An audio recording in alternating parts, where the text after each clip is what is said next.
The Alaska meeting changed everything, not just for America and Russia, but for the entire world. What looked like a simple diplomatic talk turned into something much bigger, something that made every major power rethink their position on the global stage. Here's what most people missed. While Trump and Putin were shaking hands in that cold room, India was quietly becoming the real winner. Not because they were at the table, but because they stayed away from it. And that choice, that single strategic move, just shifted the balance of world power in ways nobody saw coming. Think about this for a moment. Two superpowers meet. One walks away empty-handed, the other gets everything without giving anything back. And somehow a third country that wasn't even there ends up stronger than both. How does that happen? And why should you care about what this means for the future? The answers will change how you see global politics forever. Let me paint you a picture. Trump walks into Alaska with big promises. He tells the world he won't accept anything less than progress. He wants Russia to stop the war in Ukraine. He wants concessions. He even threatens serious consequences if Putin says no. Bold words, right? The kind of tough talk that usually works in business deals. But here's the thing about Putin. He doesn't do business the way Trump expects. He comes to the table with his own demands. Ukraine must give up Donetsk and Luhansk, hand over territory that thousands died defending. In return, Putin offers one thing. He'll stop pushing forward. Not peace, not compromise, just a freeze. Now watch what happens next. Trump, the master negotiator, sits across from Putin. 2 hours later, they walk out. Putin got nothing he didn't already have. Trump got nothing he asked for. But somehow, Trump calls the meeting extremely productive. That's the moment everything changed. Russian media celebrated like they'd won a war. Commentators said Putin gave Trump nothing but walked away with everything he wanted. And they were right. Russia kept all its territorial gains, faced no new sanctions, and proved to the world that America couldn't force their hand. Meanwhile, Trump looked impressed. His body language said it all. Warm handshakes, compliments about Putin's strength, the same admiration he's shown for authoritarian leaders before. When respect creeps into diplomacy, power shifts, and not always in the direction you'd expect. But here's what makes this fascinating. The real impact wasn't what happened in that room. It was what happened after everyone left. See, when superpowers fail to resolve their differences, the pressure doesn't just disappear, it flows somewhere else. Like water finding a new path when the main river gets blocked. And where did all that pressure flow? Straight toward countries that refuse to pick sides. Countries like India. Now let me explain why this matters for India. When Trump's team realized they couldn't move Putin, they started looking for other ways to squeeze Russia, other pressure points, other leverage, and India, without meaning to, had become Russia's economic lifeline. Think about the numbers. India buys more Russian oil than almost any other country. Not because they love Russia, but because it makes economic sense. Cheaper oil means lower costs for Indian businesses, stable fuel prices for Indian families, billions saved that can be invested in growth instead of energy bills. Smart business, right? But from Washington's perspective, every barrel India buys keeps Russian money flowing, weakens Western sanctions, gives Putin the cash he needs to keep fighting. Then there's defense. India's military runs on Russian equipment, fighter jets, submarines, missile systems, the famous S-400 air defense system that America's been complaining about for years. 60 to 70% of India's military hardware has Russian DNA in it. You can't just switch suppliers overnight. It would be like asking someone to replace their entire nervous system. Dangerous, expensive, practically impossible. But Washington sees it differently. They see a country that could cut Russia's lifelines if it really wanted to. A country that chooses economic benefits over geopolitical pressure. A country that acts independently instead of following American lead. And that independence, that's what triggered the warning.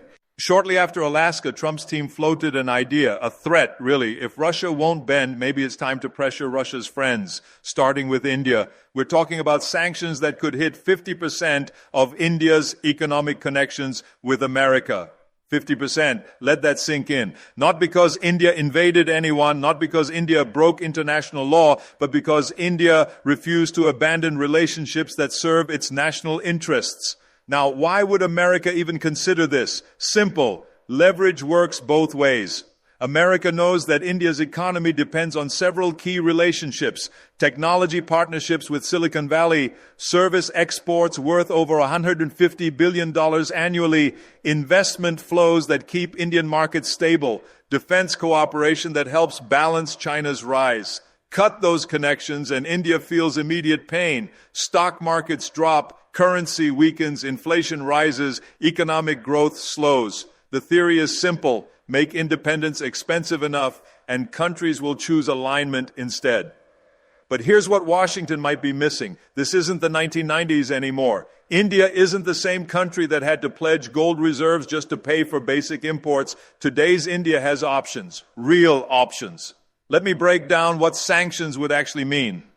First, the immediate economic hit. Indian IT companies employ millions of people. They power American banks, hospitals, airlines, and government systems. TCS, Infosys, Wipro aren't just service providers. They're the backbone of America's digital infrastructure. Cut that connection and both sides suffer. India loses jobs and revenue. America loses efficiency and innovation. It's like trying to remove the foundation while the building is still standing. Messy, expensive, dangerous for everyone. Then there's the defense issue. Remember, most of India's military equipment comes from Russia. Sanctions that block spare parts, upgrades, or maintenance would create immediate security risks, and India faces real threats. Pakistan on one side, China on the other, both watching for signs of weakness. Military readiness isn't optional when you have hostile neighbors with nuclear weapons, but the deeper impact would be psychological. Sanctioning India sends a message to 1.4 billion people. It says independence comes at a cost. Choose American interests over Indian interests or face economic punishment. That's not alliance building, that's coercion.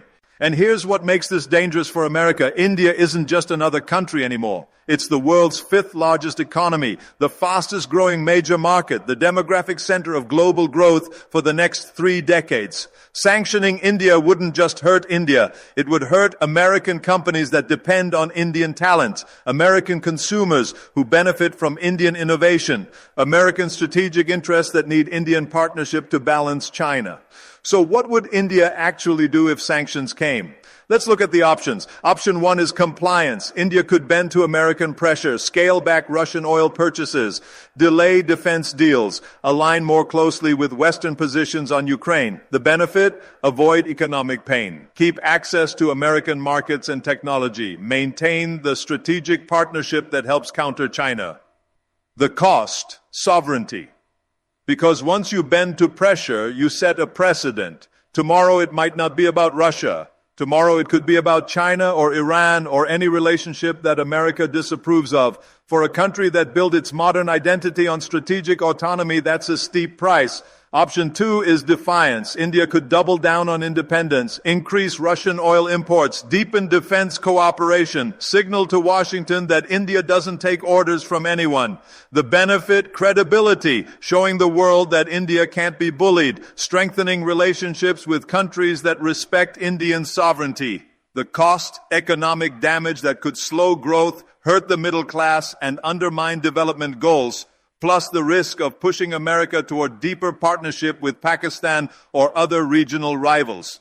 Option 3 is the balancing act. The path India has mastered over decades. What would this look like? Quietly reducing the visibility of Russian oil imports without cutting them completely.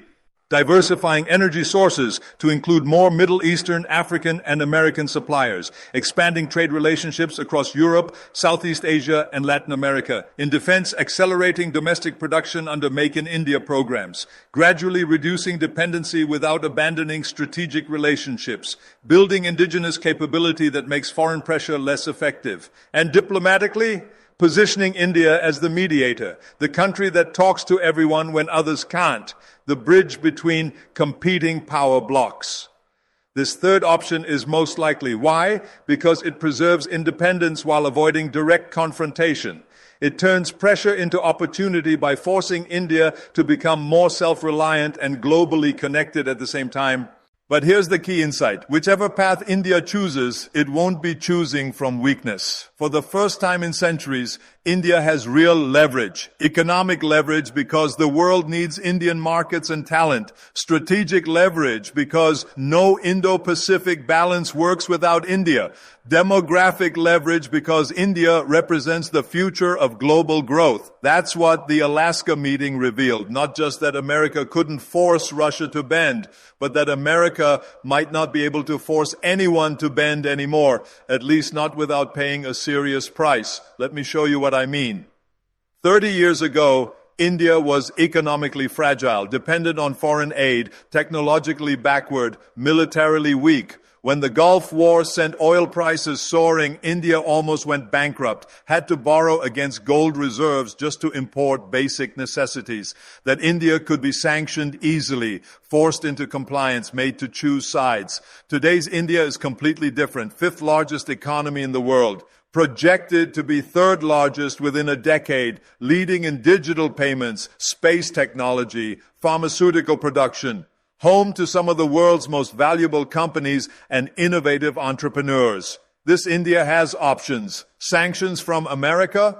India increases trade with Europe, Africa, and Asia. Blocked from Western technology. India accelerates domestic innovation. Cut off from dollar-based systems. India expands alternative payment mechanisms through partnerships with Russia, China, and other emerging economies. Every door America closes, India can open two others. And that's exactly what makes India powerful in this new world order. Think about America's own needs. The entire Indo-Pacific strategy depends on Indian partnership. Without India, there's no credible balance against China, no Quad alliance, no democratic counterweight in Asia. American Logi companies need Indian engineers. American hospitals need Indian doctors. American universities need Indian students. American consumers benefit from Indian innovation in everything from generic drugs to software solutions.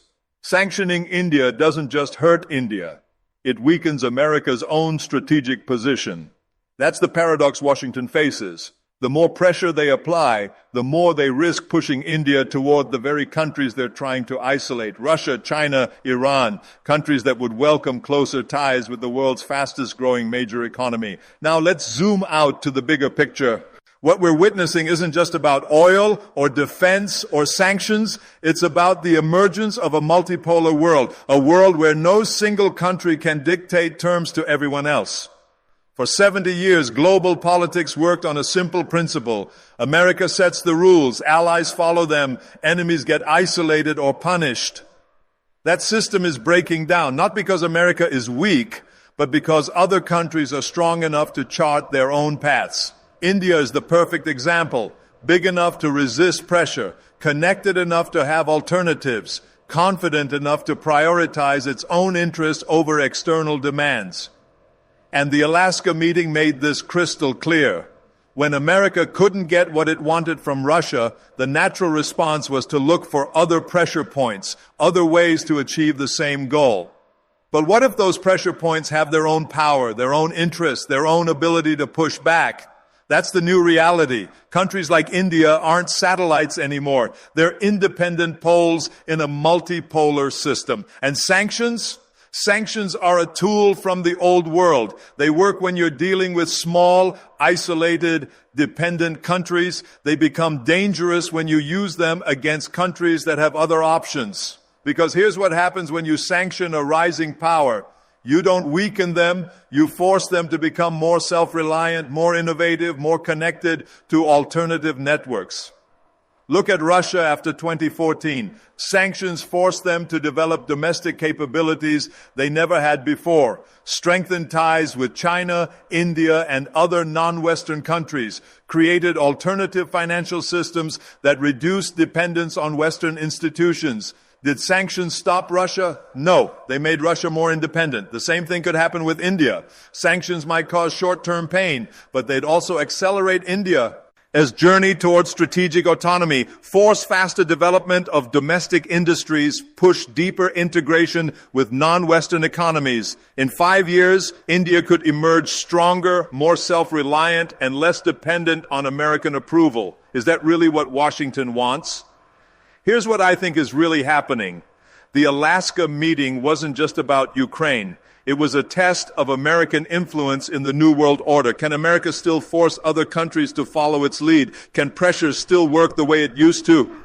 The answer, based on what we saw, is no, at least not with countries that have real options. Russia didn't bend. If anything, Putin looked more confident after the meeting than before. He proved that Russia could resist American pressure even when it comes from the very top.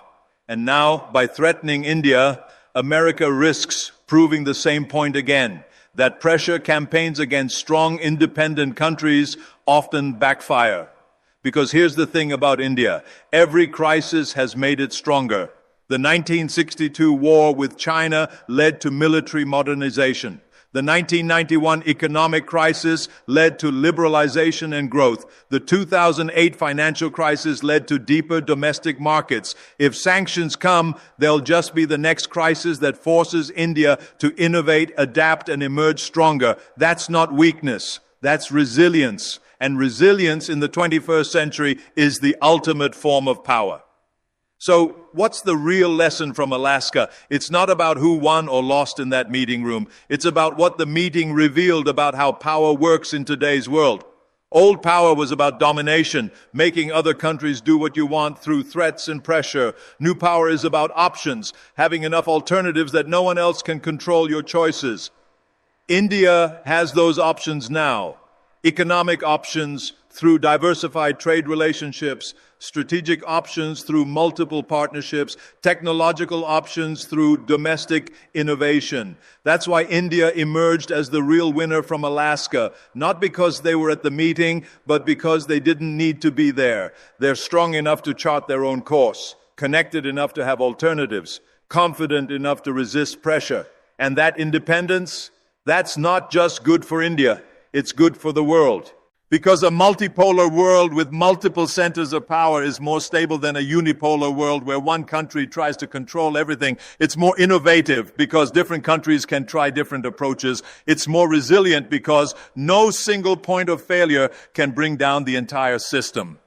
The Alaska meeting marked the end of the old world order. A world where superpowers could meet and decide everyone else's fate. The new world order is emerging, and in this new world, countries like India don't just react to what others decide. They shape the decisions themselves. That's real power. That's lasting power. That's the power to build your own future instead of accepting someone else's vision for it. And that's why long after the Alaska meeting is forgotten, we'll remember it as the moment India stepped into its role as a true global power. Not because anyone gave them permission, but because they no longer needed permission to be themselves.